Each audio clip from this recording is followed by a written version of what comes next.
Bonjour et bonne rentrée! Que faites-vous comme sport ou entraînement? Dernièrement, j'ai commencé les cours de RPM sur vélo stationnaire. Figurez-vous, j'ai découvert beaucoup de parallèles entre cet entraînement et la vie spirituelle. Premièrement, un vélo, ou tout véhicule d'ailleurs, parle prophétiquement d'un ministère.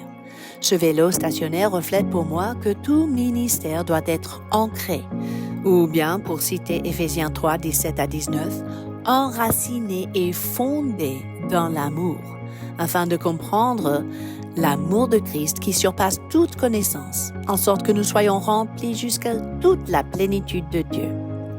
En fait, chaque aspect de la séance RPM est parlant.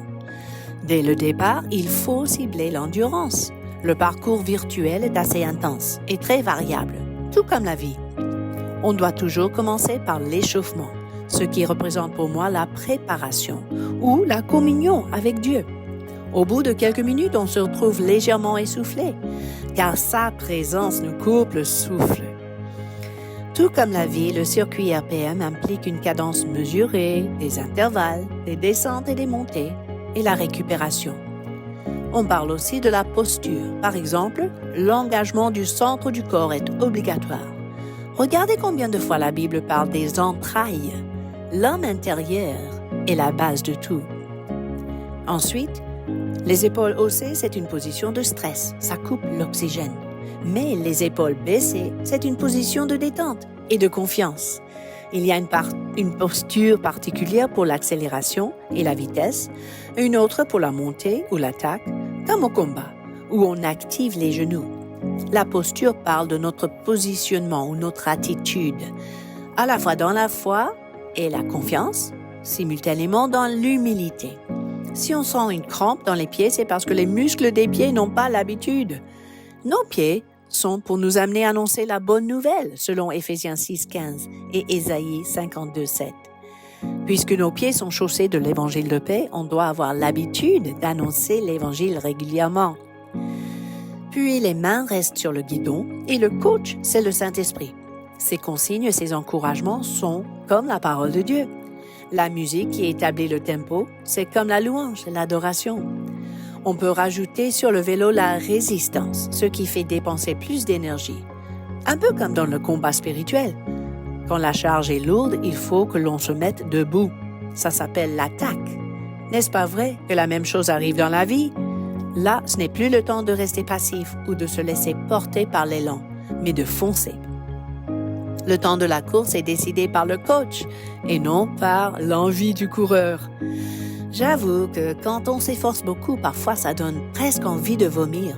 Tout simplement parce qu'on n'a pas encore digéré le petit déjeuner ou les vitamines qu'on avait pris peu avant. Mes amis, on a intérêt à s'attribuer un temps de digestion avant de se mettre à l'exercice. Et spirituellement, c'est vrai aussi. Une fois, j'avais mal dormi la nuit et j'ai bu une demi-tasse de café avant le cours. C'était horrible. Ça remontait pendant l'entraînement. Mais tout comme le corps doit digérer les aliments, le cœur doit digérer et s'approprier la vérité de Dieu. Si jamais on est déshydraté, on peut avoir l'impression qu'il y a la craie ou l'argile dans la bouche, surtout quand on bouge avec intensité. Mais à ce moment-là, il faut prendre juste une petite gorgée, pas boire un litre entier d'eau. Cela représente l'eau vive qui nous désaltère. Parfois, c'est bénéfique de faire l'entraînement en petits groupes, car on s'encourage mutuellement. D'ailleurs, c'est souvent un principe dans le sport, et dans le service, et dans la vie chrétienne en général. Ce qui fait garder le plaisir de persévérer, c'est des résultats. Quand le temps de récupération diminue, c'est un signe que l'on est en meilleure forme. Mais on ne voit pas toujours les résultats immédiats dans le ministère, comme dans le sport. À ce moment-là, on continue, car on sait que cela va un jour porter du fruit, si on n'abandonne pas. Si jamais on a le nez dans le guidon, on ne voit plus son environnement. On risque un accident. Il faut pédaler comme si on avait le vent dans le dos qui nous poussait. Le fait de transpirer va éliminer les toxines que nous avons accumulées. Vous savez, je connais pas mal de chrétiens qui consomment la parole de Dieu tous les dimanches sans jamais dispenser ou partager les bonnes choses reçues. Pourtant, Nous sommes créés pour distribuer ce que nous avons reçu. Par moments, quand la fatigue arrive, on pense à vouloir s'arrêter. Mais nous avons besoin d'aller plus loin. Soyons inspirés par les mots de l'apôtre Paul, qui a appris à aller jusqu'au bout malgré la difficulté et la douleur.